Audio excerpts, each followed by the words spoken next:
Welcome to our channel मजेदार कहानियाँ. Get ready to embark on an exciting journey filled with captivating content, insightful discussions, and endless inspiration. हमारे channel में आपका स्वागत है.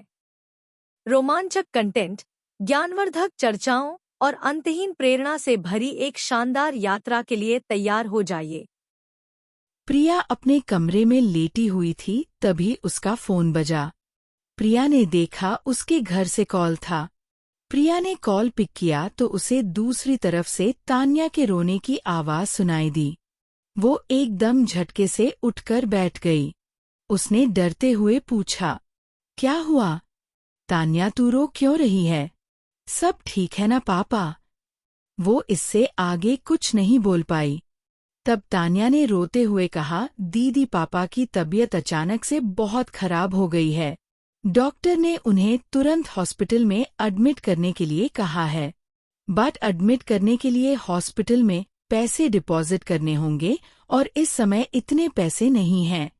Mummy बोल रही थी कि कल वो अपने गहने बेचकर पैसे डिपॉजिट कर देंगी, मगर हॉस्पिटल वाले मान ही नहीं रहे हैं. पापा की हालत बहुत खराब है दीदी, उन्हें अभी ही एडमिट करना होगा. कुछ भी समझ नहीं आ रहा है. आप कुछ कर सकती हो क्या? प्रिया भी ये सुनकर घबरा गई थी. इतने शॉर्ट नोटिस पर पैसों का इंतजाम करना उसके लिए भी पॉसिबल नहीं था. फिर भी उसने कहा, तान्या, तू परेशान मत हो, मैं कुछ कोशिश करती हूँ. मैं कुछ देर में तुझे कॉल बैक करती हूँ, तू तब तक मम्मी पापा का ध्यान रख. इतना कहकर उसने कॉल कट कर दिया. उसे कुछ समझ नहीं आ रहा था. उसने मन ही मन खुद से कहा, इस समय अगर कोई मेरी हेल्प कर सकता है तो वो मीरा है. उसका नाम ध्यान आते ही वो जल्दी से उसके रूम में गई. उस वक्त मीरा सो रही थी. प्रिया ने उसे हिलाते हुए उठाया और घबराते हुए बोली, मीरा मीरा उठ यार, बहुत प्रॉब्लम हो गई है. मीरा ये सुनकर उठकर बैठ गई. उसने भी घबराते हुए पूछा, क्या हुआ प्रिया? तब प्रिया ने उसे तान्या से हुई उसकी बातों के बारे में बताया. मीरा भी सारी बातें सुनकर टेंशन में आ गई थी. वो बोली, यार, इतने कम समय में हम इतने पैसे कहाँ से लाएंगे? प्रिया ने झिझकते हुए कहा, मीरा, अरे I know it's very awkward to say, but क्या रोहन कुछ हेल्प कर सकता है? उससे बात करके देखना, उसे बोलना मैं जल्द से जल्द उसके पैसे रिटर्न कर दूंगी. बट इस समय प्लीज वो मेरी हेल्प कर दे. मीरा ने अपना मोबाइल उठाते हुए कहा, अरे हाँ यार, ये मुझे क्यों नहीं सोचा. रोहन जरूर हेल्प कर पाएगा, तू रुक, मैं अभी उससे बात करती हूँ. मीरा मोबाइल अपने कानों पर लगाए रूम के बाहर कॉरिडोर में आ गई. प्रिया मीरा के रूम में ही बैठी थी. उसे बहुत तेज घबराहट हो रही थी, इसलिए वो पूरे रूम में टहलने लगी. अगर रोहन ने मना कर दिया तो क्या होगा? हे भगवान, प्लीज मेरी मदद करो. प्रिया की आंखों में आंसू आ गए थे. कुछ देर के बाद मीरा वापस आई और उसने जल्दी से कहा, प्रिया, रोहन पैसे ट्रांसफर कर देगा, तू अपने अकाउंट डिटेल्स दे और कितने पैसे ट्रांसफर करने हैं ये भी बता दे. प्रिया ने मीरा को गले लगाते हुए कहा, थैंक यू सो मच यार, really thank you so much. Meera ने उसकी पीठ थपथपाते हुए कहा, अरे अब ये थैंक्स बोलना छोड़ और जल्दी से अपनी डिटेल्स दे. प्रिया अपनी आंखों से आंसू पोंछते हुए बोली, मैं मम्मी के अकाउंट की डिटेल्स देती हूँ ताकि पैसे उन्हें तुरंत मिल जाएं. रोहन से कहना कि वो 50,000 रुपये ट्रांसफर कर दे. प्रिया ये कहते हुए बहुत गिल्टी फील कर रही थी. मीरा ने उसे समझाया, डोंट वरी यार, ही विल डू इट. प्रिया ने अपनी मम्मी के अकाउंट की सारी डिटेल्स मीरा को मैसेज करके दे दी और फिर मीरा उसे रोहन को फॉरवर्ड करने एक बार फिर रोहन को कॉल करने के लिए रूम के बाहर चली गई. इधर प्रिया ने भी अपने घर पर कॉल किया तो फोन तान्या ने उठाया. प्रिया ने जल्दी से पूछा, हेलो तान्या, पापा कैसे हैं? इस पर तान्या ने जवाब दिया, ठीक नहीं है दीदी, हम अभी हॉस्पिटल में ही हैं, मगर यहाँ उन्हें एडमिट ही नहीं कर रहे हैं. अब हम पापा को वापस घर ले जाने वाले हैं। मम्मी डॉक्टर से लास्ट टाइम बात करने गई हैं। शायद वो मान जाएं। नहीं, तान्या, पापा को घर ले जाने की जरूरत नहीं है। मम्मी को बोलना उनके अकाउंट में 50,000 रुपए ट्रांसफर हुए हैं, अब पापा को एडमिट करवा दो। उसकी बात सुन तान्या हैरान हो गई। मगर दीदी, इतने पैसे कहाँ से आए? प्रिया ने उससे कहा, इसकी चिंता तू मत कर, तू जल्दी से जाकर मम्मी को बता दे। तान्या ने ओके बोलकर कॉल कट कर दिया। तब तक मीरा भी अपनी बात खत्म करके रूम में आ गई थी। उसने प्रिया को बताया, रोहन बस 5 मिनट में पैसे ट्रांसफर कर देगा और उसने कहा है कि पैसे लौटाने की जल्दी मत करना। पहले अंकल जी की तबीयत का ध्यान रखो। प्रिया ने मीरा का हाथ पकड़ते हुए कहा, मैं तुम दोनों का ये फेवर कभी भी नहीं भूलूंगी। सच्ची यार, मैं जितना थैंक्स कहूँ उतना कम है। मीरा ने उसके गाल पर प्यार से हाथ लगाते हुए कहा, पागल दोस्त होकर कोई फेवर थैंक्स ऐसी बातें करता है क्या? तेरी प्रॉब्लम्स हमारी प्रॉब्लम्स हैं, तू बिल्कुल चिंता मत कर, अंकल जी जल्दी ठीक हो जाएंगे। प्रिया की आंखों में आंसू आ गए थे। वो मीरा के गले लगकर रोने लगी। मीरा ने उसे प्यार से बेड पर बैठाया और पानी पिलाया। जब प्रिया थोड़ी नॉर्मल हुई तो बोली, मीरा, मुझे बहुत डर लग रहा है, पापा ठीक तो हो जाएंगे ना? मीरा ने उसे समझाते हुए कहा, हाँ यार, जरूर हो जाएंगे। प्रिया ने अपना सिर उसके कंधे पर रखा। अभी कुछ देर ही हुई थी कि तभी उसका फोन बजने लगा। प्रिया ने सीधे बैठकर अपना मोबाइल देखा तो कॉल उसकी मम्मी का था।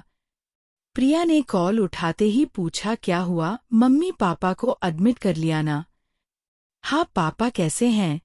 प्रिया की मम्मी भारी आवाज में बोली, हाँ बेटा, उन्हें अभी आईसीयू में रखा है और ट्रीटमेंट शुरू हो गया है। अगर समय पर पैसे नहीं मिलते तो पता नहीं पापा का क्या होता। तो बेटा, तेरे पास इतने पैसे आए कहाँ से? प्रिया ने उन्हें बताया, वो मम्मी, मैंने एक दोस्त से उधार लिए, बाद में वापस कर दूंगी। इस पर वो प्रिया की चिंता करते हुए बोली, बेटा, पहले ही हम पर बहुत उधारी हो चुकी है और ये एक और पता नहीं, ये सब हम कैसे चुका पाएंगे। मैं कल अपने सारे गहने बेच दूंगी और तुझे पैसे भिजवा दूंगी, तो अपने दोस्त को पैसे लौटा देना। प्रिया ने जल्दी से कहा, नहीं मम्मी, इसकी जरूरत नहीं है। आपको भी वहाँ और पैसों की जरूरत होगी, इसलिए आप वो सब अपने पास ही रखें। अपने दोस्त को उधार मैं चुका दूंगी। ठीक है बेटा, अच्छा, मैं बाद में बात करती हूँ। प्रिया ने कॉल कट करके मोबाइल साइड में रखा। मीरा ने उससे पूछा, क्या हुआ प्रिया, कैसे हैं अंकल जी? पापा को आईसीयू में एडमिट कर लिया है, अभी ट्रीटमेंट चल रहा है। मीरा ने उस रात प्रिया को अपने पास ही सुला लिया था। वो जानती थी कि अगर वो अकेली रहेगी तो ज्यादा परेशान हो जाएगी। अगले वीकेंड पर प्रिया अपने घर जाकर अपने पापा को देख कर आई थी। उनकी हालत बहुत नाजुक थी। डॉक्टर का कहना था कि अब सर्जरी के लिए ज्यादा वेट नहीं कर सकते हैं। हालांकि उन्हें हॉस्पिटल से डिस्चार्ज मिल गया था, मगर उनके इलाज में प्रिया की मम्मी के सब गहने बिक गए थे और बहुत उधारी हो गई थी। अब सर्जरी के लिए पैसों का इंतजाम करना इम्पॉसिबल था। प्रिया वापस आई तो उसका ना तो पढ़ाई में मन लग रहा था और ना ही काम में, वो बहुत गुमसुम हो गई थी। एक शाम वो परेशान सी बैठी थी, तभी उसे एक मैसेज आया। प्रिया ने देखा मैसेज किसी अननोन नंबर से था। उसने मैसेज ओपन करके पढ़ा, हेलो मिस प्रिया, आपने मेरे ऑफर के बारे में क्या सोचा? उसे इस मैसेज को समझने में थोड़ा टाइम लगा। थोड़ी देर बाद उसे समझ आया कि ये मैसेज अर्जुन का था। वो अपनी परेशानी में इस बारे में भूल सी गई थी। पर अचानक ये मैसेज मतलब अर्जुन ने अभी तक किसी और से सरोगेसी के लिए कांटेक्ट नहीं किया है। मगर क्यों? प्रिया ये सब सोच ही रही थी कि उसी नंबर से उसको फोन पर कॉल आया। उसने कॉल उठाया तो दूसरी तरफ से अर्जुन ने कहा, hello Priya, how are you? Priya ने धीरे से जवाब दिया, I am fine, thank you. Arjun ने उससे बोला, प्रिया, क्या हम कल मिल सकते हैं? ये सवाल उसे बहुत अजीब लगा। वो कुछ देर चुप रही। मगर मिस्टर अर्जुन, मैं तो आपको मना कर चुकी हूँ। फिर आप मुझसे क्यों मिलना चाहते हैं? इस पर अर्जुन ने कहा, प्रिया, अगर हम मिलकर बात करेंगे तो ठीक रहेगा। मुझे लगता है हमें एक बार और मिलना चाहिए। उसके बाद आपका जो भी फैसला होगा, आई विल एक्सेप्ट दैट। वो कुछ सोचती रही और फिर अचानक बोली, ठीक है, हम कल मिलते हैं। ओके देन, कल मैं आपको आपके हॉस्टल से पिक कर लूंगा। यह सुन वो थोड़ा डरते हुए बोली, नहीं, आप यहाँ मत आइए, आप मुझे एड्रेस बता दीजिए, मैं खुद आ जाऊंगी। ठीक है, तो फिर Sam place hotel, grand plaza, room number 605। प्रिया को ये सुनकर हैरानी हुई। इसका मतलब क्या इतने दिनों से अर्जुन होटल में ही रुका हुआ है? उसे चुप देखकर अर्जुन ने पूछा, प्रिया, आर यू देयर? उसने चौंकते हुए जवाब दिया, yeah, okay okay, I will be there by 1। Okay, see you then. ये बोलकर अर्जुन ने कॉल कट कर दिया। अगले दिन प्रिया का मन कॉलेज में बिल्कुल नहीं लग रहा था। उसके दिमाग में अर्जुन का ऑफर और अपने पापा की तबीयत घूम रही थी। वो कॉलेज से जल्दी वापस हॉस्टल आ गई थी। उसे अर्जुन से मिलने जाना था। उसने मीरा से कहा कि आज उसे ऑफिस का कुछ काम है और वो हॉस्टल से निकल गई। 1 बजे वो होटल ग्रैंड प्लाजा में थी। वो आज भी अर्जुन से मिलने के लिए बहुत नर्वस थी। अर्जुन ने दरवाजा खोला और प्रिया को अंदर आने का इशारा किया।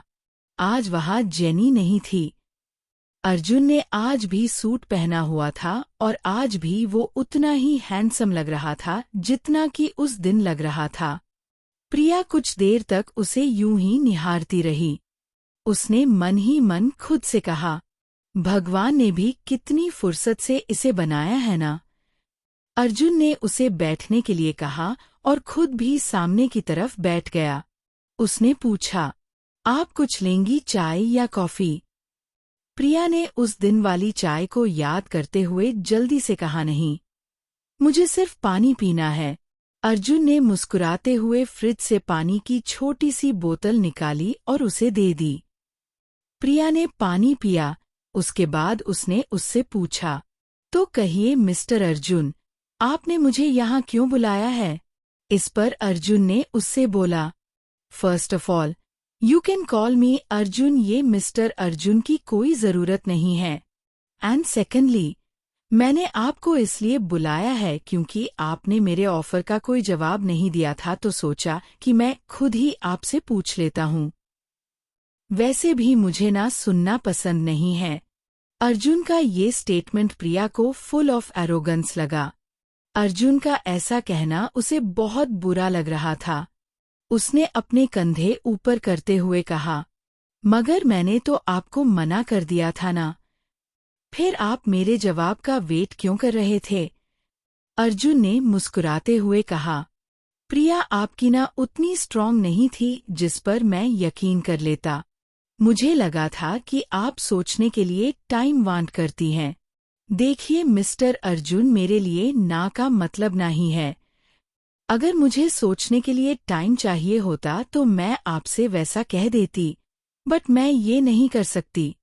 It's about getting pregnant, it's about delivering a baby and giving it to you. It's really big deal for me. I cannot do this. Arjun ने गहरी सांस लेते हुए कहा, प्रिया, प्रेगनेंसी को लेकर बिल्कुल भी परेशान मत होइए। जैसे ही आप प्रेग्नेंट होंगी उसके बाद मैं हर समय आपके साथ रहूंगा। आपका पूरा ट्रीटमेंट और बाकी सारी चीजों की जिम्मेदारी पूरी तरह से मुझ पर होगी। प्रिया ने कहा, मगर मेरे काम का क्या?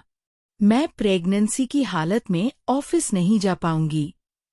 ये सुनकर अर्जुन ने बहुत कैजुअली कहा, तो आपको काम करने की क्या जरूरत है?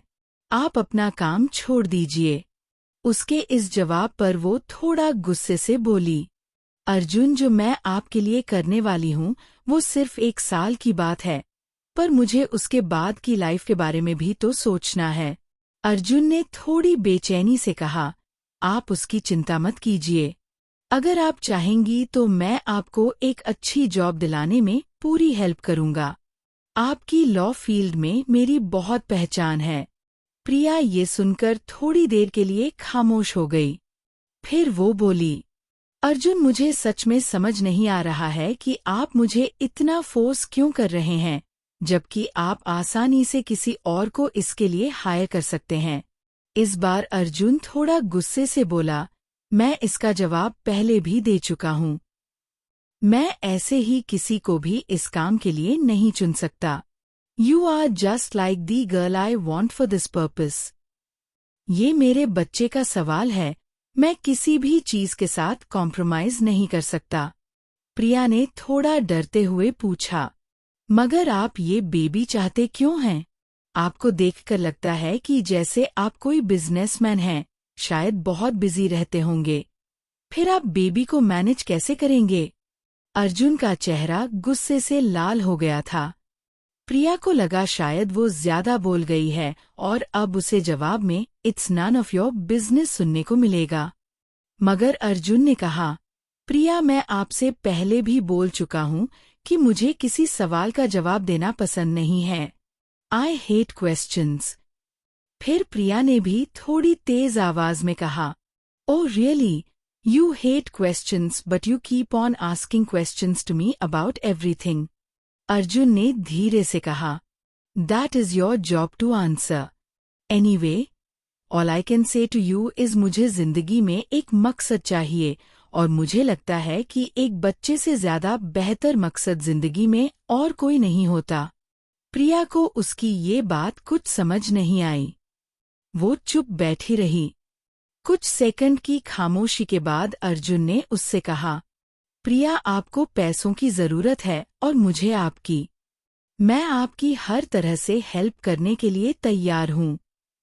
अगर आप चाहें तो अपने पापा का इलाज के लिए यहाँ बुला सकती हैं। सारा इंतजाम मैं कर दूंगा। इसके बाद अर्जुन ने अपनी चेकबुक निकालकर उस पर कुछ लिखा और फिर वो प्रिया को दे दिया। चेक देखकर प्रिया की आंखें फटी की फटी रह गईं। चेक 30 लाख रुपए का था। प्रिया ने हकलाते हुए कहा, ये तो बहुत बड़ी अमाउंट है। Arjun, it's just the starting. जैसे ही आप प्रेग्नेंट होंगी, ये अमाउंट आपका होगा। आपकी प्रेगनेंसी के सारे एक्सपेंसेस मैं उठाऊंगा और बेबी के पैदा होने के बाद आपको इतना ही अमाउंट और मिल जाएगा। ये रकम प्रिया की उम्मीदों से कहीं ज्यादा थी। इससे न केवल उसके पापा का अच्छे से इलाज हो पाता बल्कि सारा उधार भी चुक जाता। इससे आरव और तान्या की पढ़ाई में भी हेल्प हो जाएगी। प्रिया के दिमाग में यही सब बातें घूम रही थीं।